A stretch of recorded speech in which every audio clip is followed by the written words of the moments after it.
جن کے حوالے سے لوگ جاننا چاہیں گے کہ یار یہ کیسے تخلیق ہوئے، اس کے حوالے سے کیا کیا باتیں آپ کے ذہن میں ہیں، کیا کیا چیزیں آپ کو یاد آتی ہیں یا شوکت بھائی سے آپ تک منتقل ہوئی؟ فرض کر لیں اگر ہم اسی پہ آ جائیں، جاگ اٹھائے سارا وطن۔ جی جی، بہت سے جنگی نغمے ہمارے لیجنڈز نے پیش کیے، مگر میں سمجھتا ہوں کہ جاگ اٹھا ہے سارا وطن ایک ایسا ولولہ انگیز، ایک ایسا آپ کے اندر ایک تحریک پیدا کرنے والا نغمہ ہے، ملی نغمہ ہے، ایک جنگی ترانہ ہے کہ جو پاک سرزمین شادباد کے بعد فوراً یہ لگا دیا جائے تو ایسا لگتا ہے جیسے پوری قوم جو ہے وہ یکجا ہو گئی۔ صحیح ہے۔ مجھے یاد ہے کہ ایک 36 پنجاب جو ایک ریجمنٹ ہے، ان کی جو ٹربن ہے، جو پگ ہے، انہوں نے وہ پگ والد صاحب کے سر پہ رکھی کہ 36 پنجاب دی پگ شوکت علی صاحب تواڈے سر تے۔ اور وہ مجھے بڑا فخر ہوتا ہے اس بات پہ کہ جو ایوارڈز ہیں وہ ایک زمانہ ہے جو ہمارے سامنے وہ انہوں نے قید کر کے رکھا ہوا ہے کہ ان کی ساری زندگی کی جو کمائی ہے اور جو وطن عزیز کے ساتھ ان کی بے بہا محبت تھی، ہم سب میں ہے الحمدللہ، مگر میں نے جو ان کے اندر جذبہ دیکھا وہ ہر وقت دیکھا کہ ان کی ہمیشہ سے اپنی اولاد کو، مجھے بڑا بیٹا ہونے کے ناطے انہوں نے کہا بیٹا اگر گانا ہے زندگی میں تو وطن عزیز کے لیے گانا ہے، اپنے ملک کے لیے گانا ہے، اس کے بعد اگر گانا ہے تو صوفیاء کے لیے گانا ہے، سبحان اللہ سبحان اللہ، پھر اس کے بعد اگر گانا چاہو تو بے شک تم فوک گاؤ، غزل گاؤ، کچھ بھی گاؤ، مگر گانا ہے تو یہ گانا ہے۔ اور ایک چیز اور اگر آپ دیکھیں تو فوک اور غزل میں بھی جو انہوں نے انتخاب کیا کلام کا وہ انتہائی معیاری ہے، جی جی، یعنی کہ وہ بھی ایسا ہے جو کہ انسان کی تربیت کرتا ہے، شخصیت سازی کرتا ہے، کردار سازی کرتا ہے، سارے کا سارا کام جو ہے۔ سر 1970 میں میں ایک سروے پڑھ رہا تھا کہ منسٹری آف کلچر نے جو فوک لور سانگز سارے وہ لکھے کہ، اور پھر اس میں باقاعدہ EMI نے ریلیز جو کیے، اس میں 8 سے 10 اس زمانے میں 8 سے 10 جو گیت تھے جس کو فوک کے نام پہ انہوں نے ریلیز کیا، وہ سب والد صاحب کی بنائے ہوئے اور ان کے لکھے ہوئے گیت تھے۔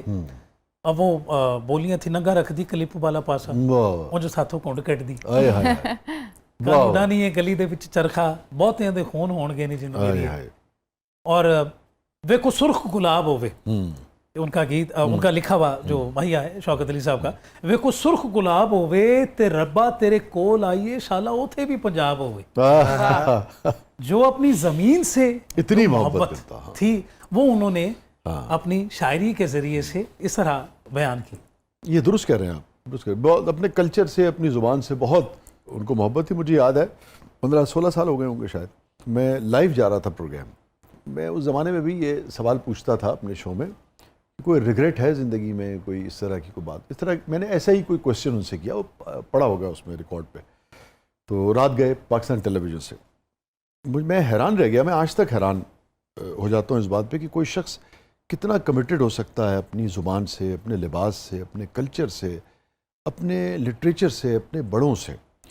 اس طرح کا کوئی سوال تھا جس کے جواب میں پتہ انہوں نے مجھ سے کیا کہا، کہنے لگے جی میں کچھ عرصہ پہلے، ہمارے ایک بہت بڑے شاعر تھے، میں نام لے لیتا ہوں چونکہ انہوں نے نام دیا، کہنے لگے منیر صاحب، منیر نیائی صاحب، جی جی، وہ اپنا عموماً شلوار قمیض پہنا کرتے تھے، جی، ان کو ایک کلب میں اس لیے گیٹ پہ روکا گیا کہ وہ انگریزی لباس میں نہیں تھے، جی، تو اس کا شوکت صاحب کو بہت ذاتی طور پہ بڑا دکھ تھا، حالانکہ وہ، میں نے ان سے بعد میں پوچھا، میں کہ جی کوئی 2-4 دن اگے پیچھے دا واقعہ، کہ نہیں بہت پرانا واقعہ ہے، پر وہ میرے اتنے نقش ہو گیا ہے کہ میرے ملک دے وچ، میرے ہی پنجاب دے وچ، میرے ہی لباس پا کے ایک بندہ جڑا ہے اپنے ہی ایک ادارے دے وچ، اپنے ہی ایک بلڈنگ جانا چاہ رہا ہے، ٹھیک ہے نا، وہ دی وجہ صرف تسی یہ کہندے ہو کہ لباس جڑا ہے یہ الاؤڈ نہیں ہے، جی جی، تو بڑا ان کو رنج تھا اس بات کا۔ اس ایکشن کا جو ری ایکشن تھا وہ میں عرض کرتا جی ہوں، جی جی پورا واقعہ، یہ 1969 کا واقعہ ہے، جس اچھا آپ کو یاد ہے؟ جی جی 1969 کا واقعہ ہے جس میں منیر نیازی صاحب اور شوکت علی صاحب جانے لگے تو انہوں نے کہا یو آر ناٹ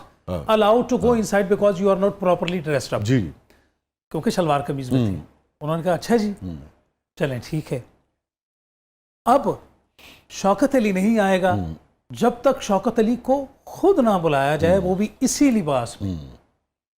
اس سال کے بالکل آخر میں نیشنل بینک آف پاکستان کا پروگرام تھا.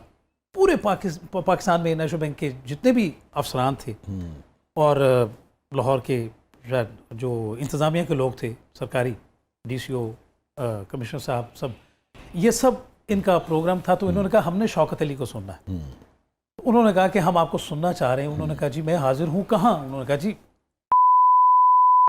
میں کہا جی ایک شرط ہے, اگر آپ آئیں گے, آپ شلوار قمیض میں آئیں گے, آپ کھوسا پہن کے آئیں گے, آپ پگڑی پہن کے آئیں گے, تو پھر شوکت علی آئے گا. انہوں نے کہا سب کے سب اسی لباس میں ہوں گے, ہم آپ کے انتظار میں. تو لطف آیا اس بات کا کہ جب وہ محفل ہوئی تو انہوں نے دیکھا کہ جتنے لوگ ہیں وہاں سننے والے وہ سب اس پنجابی لباس میں, اس شلوار قمیض میں تھے. اس اپنے جو قومی لباس جو تھا, اپنے قومی لباس پہ انہوں نے ان کو سنایا اور سنا. انہوں نے کہا جی اب تو آئیں گے. انہوں نے کہا جی اب تو میرا باپ بھی آئے گا. کیا بات, واہ واہ واہ, کیا لوگ تھے یار. دیکھیں اب وہ اللہ کی تقسیم تو اللہ ہی جانتا ہے نا. ہنر بھی اس کا ہے عمران جی, اور اس ہنر کا جو استعمال جس زبان سے کرتے ہیں وہ بھی اس کا دیا ہوا ہے. اس جو دھن بنتی ہے, جو یاد کرتے ہیں دماغ, وہ بھی اس کا ہے. پھر جن لوگوں میں وہ مقبول ہوتا ہے ان کے دلوں میں یہ احساس پیدا کرنا کہ بھئی یہ تم نے قبول کرنا ہے, اس کو رد کر دینا, وہ بھی اسی کا دیا ہوا ہے. مگر یہ جو پازیٹیو خودداری ہوتی ہے, انسان کی خودداری, اس کو یقیناً باری تعالیٰ محبت سے دیکھتے ہوں گے. بہت نوازتا ہے. کیا بات ہے یار, کیا کیا.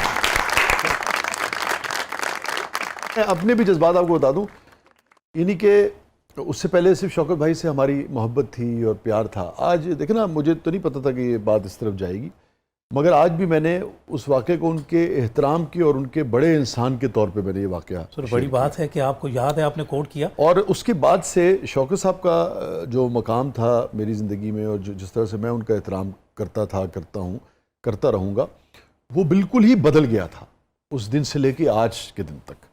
فنکار تو ہوتا ہی ہے ایک, یعنی کہ قابل تعظیم ہوتا ہے, مگر یہ جو واقعہ ہے نا, یہ ایک بہت غیر معمولی آدمی کا واقعہ ہے میں سمجھتا ہوں.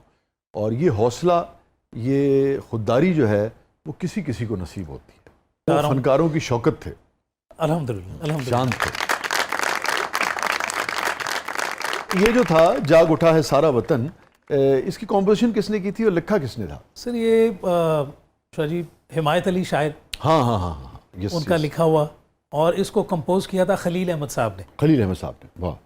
اور اس کی ایک بہت بڑی تاریخ ہے, چونکہ اس وقت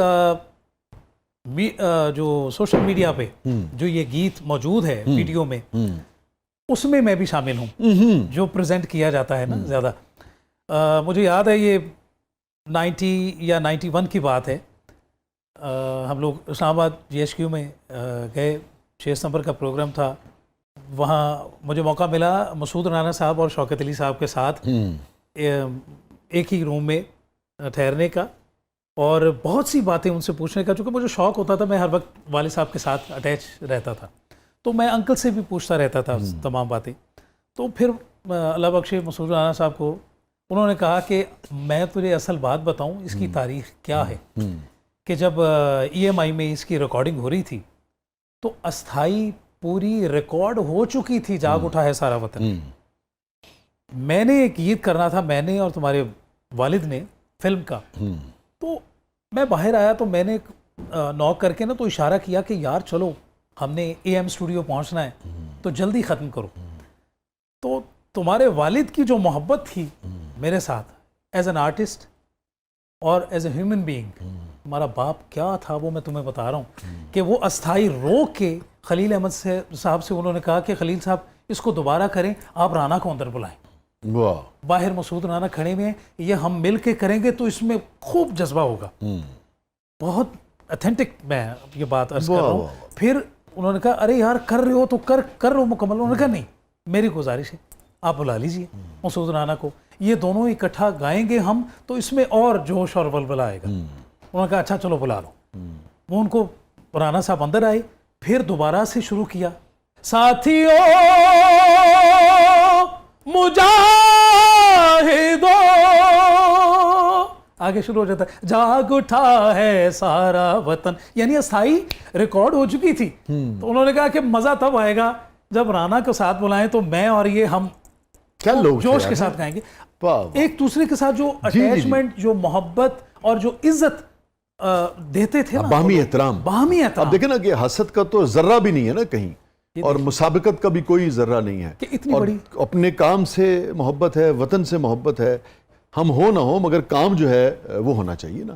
یہ دیکھیں نا، یہ رسپیکٹ ہے اور یہ تعظیم ہے. یہ کیا بہت بڑا خوبصورت ترانہ سی ہے کہ جدو ਚੱਲਦਾ ਸੀ ਬੰਦਾ ਕਈਆਂ ਗਲੇਲਾਂ ਬੰਦੂਕਾਂ ਲਾ ਕੇ ਇੰਡੀਆ ਤੁਰ ਪੈਂਦਾ ਸੀ.